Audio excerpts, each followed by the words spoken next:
BJP का असली घिनौना चेहरा सामने आ गया है। एक विधायक कीमत कितनी होती है अंदाजा लगाएंगे आप? 10 करोड़, 20 करोड़, 50 करोड़, 60 करोड़ नहीं, पूरे 150 करोड़ रुपए एक विधायक की कीमत होती है। और भारतीय जनता पार्टी तेलंगाना में ऑपरेशन लोटस चलाने की तैयारी में थी, लेकिन पूरी तरीके से ऑपरेशन लोटस फ्लॉप हो गया। 3 लोग गिरफ्तार कर लिए गए हैं और भारतीय जनता पार्टी अब खामोश है।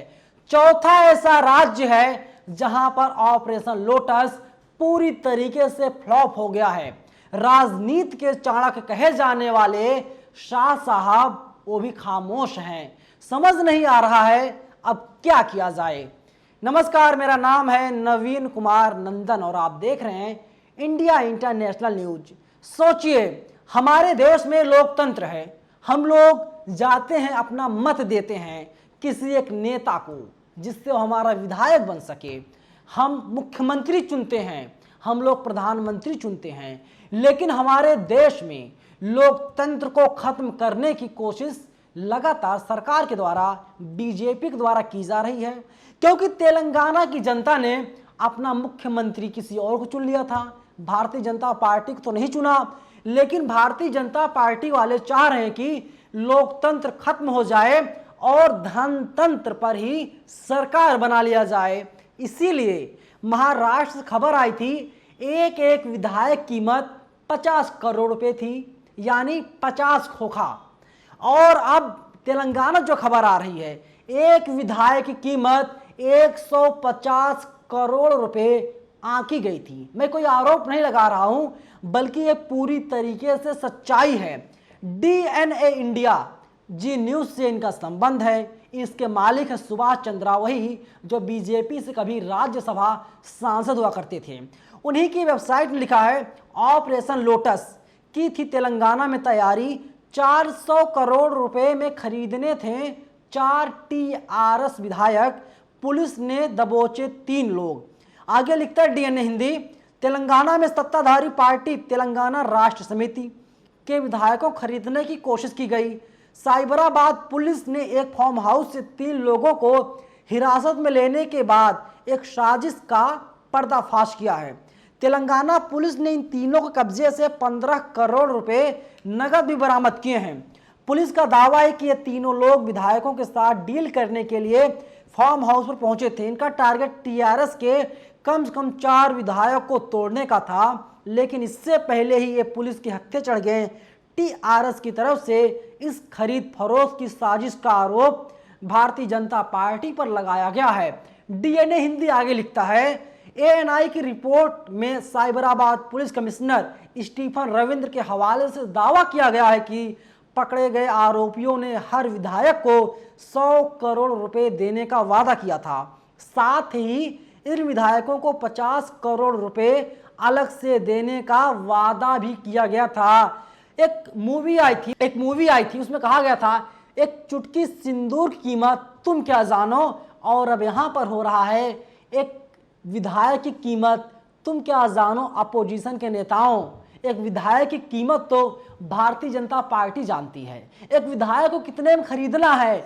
1 खोखा में खरीदना है, 2 खोखा में खरीदना है, 50 खोखा में खरीदना है, या फिर पूरे 150 खोखा में खरीदना है? खोखा का मतलब यहाँ पर करोड़ से है। भारतीय जनता पार्टी अच्छी तरीके से आंक लेती है, लेकिन भारतीय जनता पार्टी को लगा था जैसे उन लोगों ने मध्य प्रदेश में सरकार बदल दिया, राजस्थान में सरकार बदलने की कोशिश की, दिल्ली में भी सरकार गिराने की कोशिश की गई, लेकिन यहाँ पर पूरी तरीके से फ्लॉप साबित हो गई। महाराष्ट्र में भारतीय जनता पार्टी ने सरकार बदल दिया, यानी पहले वहां पर उद्धव ठाकरे मुख्यमंत्री थे, अब वहां के मुख्यमंत्री एकनाथ शिंदे साहब हैं। तो भारतीय जनता पार्टी ने झारखंड में भी ऑपरेशन लोटस चलाने की तैयारी में थी, वहां पर भी कुछ पैसे पहुंच गए थे, लेकिन झारखंड की पुलिस ने कई लोगों को गिरफ्तार करने के साथ ही कैश बरामद किया था। इसके अलावा अब तेलंगाना से बरामद किया गया है। सचिन पायलट को भी बीजेपी अपने खेमे में लाने की पूरी कोशिश कर रही थी। मनीष सिसोदिया के घर पर सीबीआई की छापेमारी की गई, अलग तरीके से परेशान किया गया, सीबीआई दफ्तर बुलाया गया, लेकिन यहाँ पर भी बीजेपी फ्लॉप साबित हुई। तो कुल मिला जुला करके सच्चाई यही है, भारतीय जनता पार्टी लोकतंत्र का हनन करना चाह रही है और धनतंत्र के जरिए सरकार बनाना चाह रही है। आप महाराष्ट्र बना सकते हैं, मध्य प्रदेश बना सकते हैं, लेकिन राजस्थान, झारखंड, तेलंगाना के विधायक बिकने वाले नहीं हैं नड्डा जी, और इसीलिए कुछ भी यहाँ पर नहीं हो सकता आप लोगों का, क्योंकि वहाँ की जनता ने जिस नेता को चुना है, जिस व्यक्ति को अपना मुख्यमंत्री चुना है, उसके प्रति उन लोगों को उम्मीद है उनका नेता, उनका मंत्री, उनका विधायक, उनका सांसद काम करेगा। और विधायक बिकने वाले नहीं हैं। हर कोई एक नाथ शिंदे नहीं हो जाता, हर कोई सिंधिया नहीं हो जाता, तो हर कोई इन लोगों तरह नहीं हो जाता। ये तेलंगाना के विधायक साहब, आप इस बात की भूल बिल्कुल मत कीजिए। लेकिन भारतीय जनता पार्टी का असली चेहरा, घिनौना चेहरा दुनिया के सामने आ गया है और बीजेपी पूरी तरीके से बेनकाब हो गई है। और मैं आरोप नहीं लगा रहा हूँ, सच्चाई यही है, तथ्य यही है। आप लोग क्या तथ्य है, आप लोग किस तरीके से सोच रहे हैं पूरी खबर को, आप लोग अपनी राय कमेंट बॉक्स में ज़रूर दीजिएगा। और अगर अभी तक चैनल को आपने सब्सक्राइब नहीं किया है, इंडिया इंटरनेशनल न्यूज़ को तुरंत सब्सक्राइब कर लीजिए और इस खबर को अपने दोस्तों तक शेयर कीजिए, जिससे पता चले भारतीय जनता पार्टी वास्तव में चाह क्या रही है। लोकतंत्र को खत्म करने की कोशिश है और धनतंत्र के जरिए सरकार बनाने की कोशिश में भारतीय जनता पार्टी जुटी हुई है। धन्यवाद।